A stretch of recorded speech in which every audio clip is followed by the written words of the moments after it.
a year ago, a little over a year ago, when I entered this race, I predicted that President Biden suffered from a degenerative condition that was not going to improve and that it would make it impossible for him to govern effectively.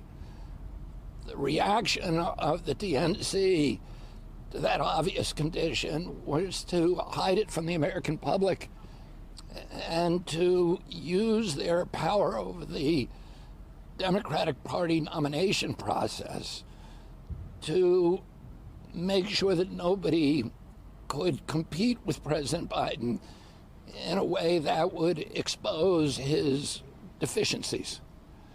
And as a result, we are where we are today, which is in a period of crisis. And we have two crises, and they both derive from the same condition. And that condition is the emergence of the domination of corporate power over American democracy that accelerated beginning in 2010 with the Citizens United case that unleashed a tsunami of corporate money into the American political process. And both parties are now captured by that corporate money. And they've lost any kind of authentic connection to the American people or to the populist goals of the Republic and of democracy. On the Republican side, President Biden promised the last time around that he was going to drain the swamp. But instead, he came in and he appointed a pharmaceutical lobbyist and CEO to run HHS, Verizon lobbyist to run the FCC, a Goldman Sachs CEO to run the Treasury Department, an oil lobbyist to run the Interior Department, a coal lobbyist to run the Environmental Protection Agency, and so on.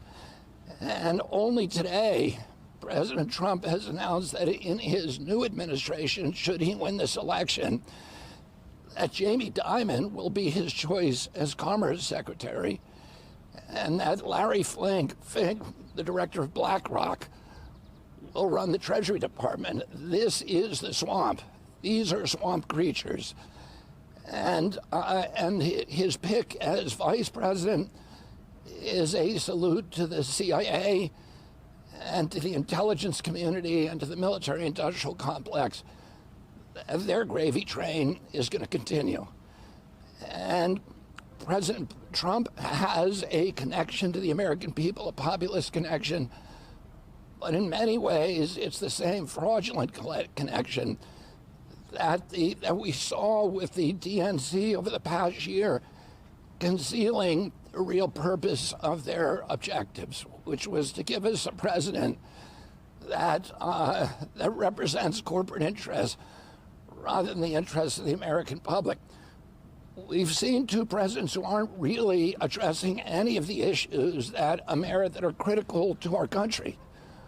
We have, if you look at President Biden and President Trump, you can look at them and say these are very different people. Their dispositions are different, their personalities are different, their expressed ideologies are very, very different. Their approach to politics could not be more distinct. But if you actually look at the policies over which they differ, over the landscapes in which they're staging this election, it's a very narrow Overton window of guns, of culture war issues, of abortion, of trans rights, etc. And the big existential issues that are actually facing our country are never addressed. The biggest of these, perhaps, is the national debt, which is now $34 trillion. The service on that debt alone is now greater than our military budget. Within 5 years, 50 cents out of every dollar that we collect in taxes will go to servicing that debt. Within 10 years, 100%. This is not sustainable. President Biden, President Trump offer no solutions. President Biden, on his webpage, has no policy issues addressing this or any other policy. He has a picture of himself and saying that we're going to finish the job. But he doesn't tell what job he's going to finish. If it's the job of running up the deficit till it's completely unsustainable, that's something that the American people should know about. President Biden can't talk about it, and President Trump can't talk about it because they're the ones chiefly responsible for running up that debt. President Trump came into office saying he was going to run the presidency as a business. He was going to balance the federal budget. And instead, he ran up an $8 trillion debt, more than all the presidents combined since George Washington. And President Biden is now on track to beat that number. So neither of them are even going to talk about this most existential issue. Another existential issue is our addiction to foreign wars.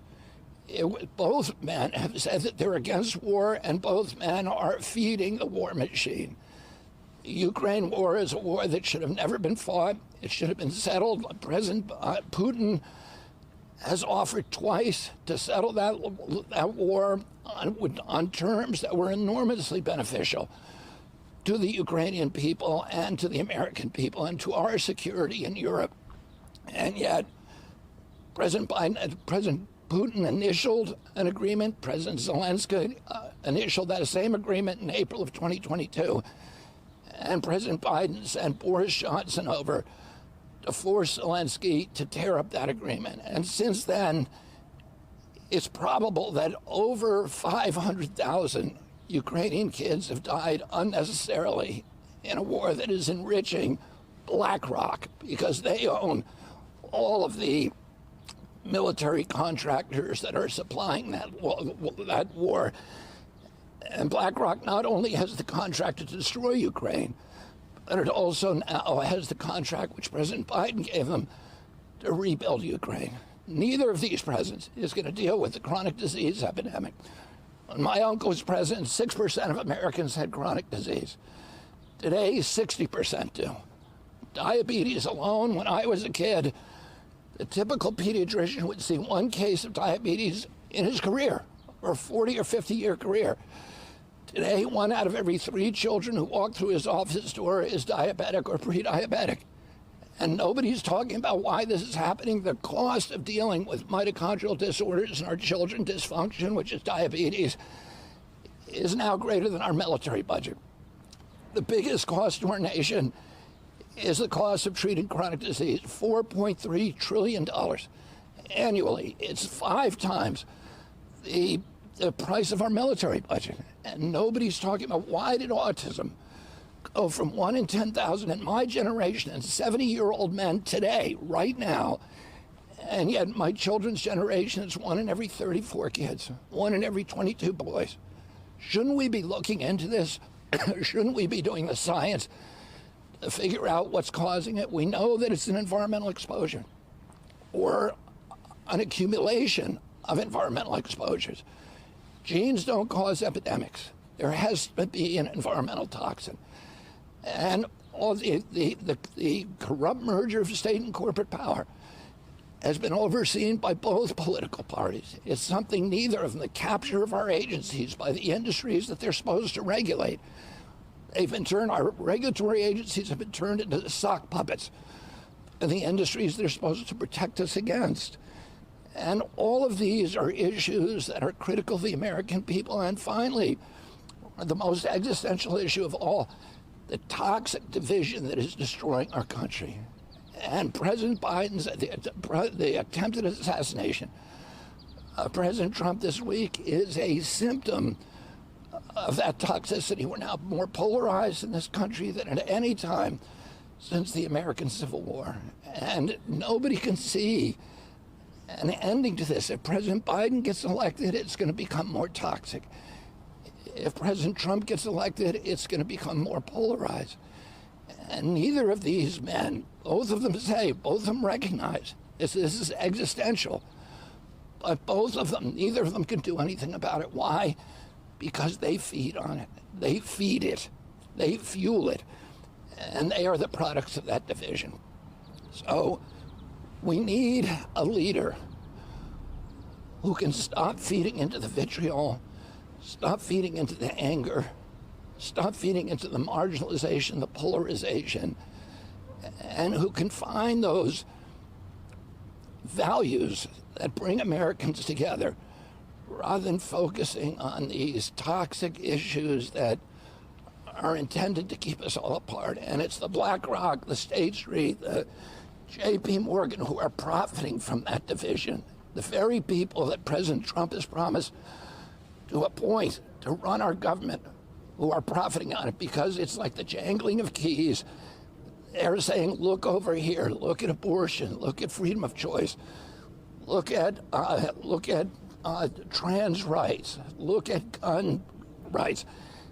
And while we're all staring at each other's throats on those issues, on the jangly keys, they're robbing the bank over here.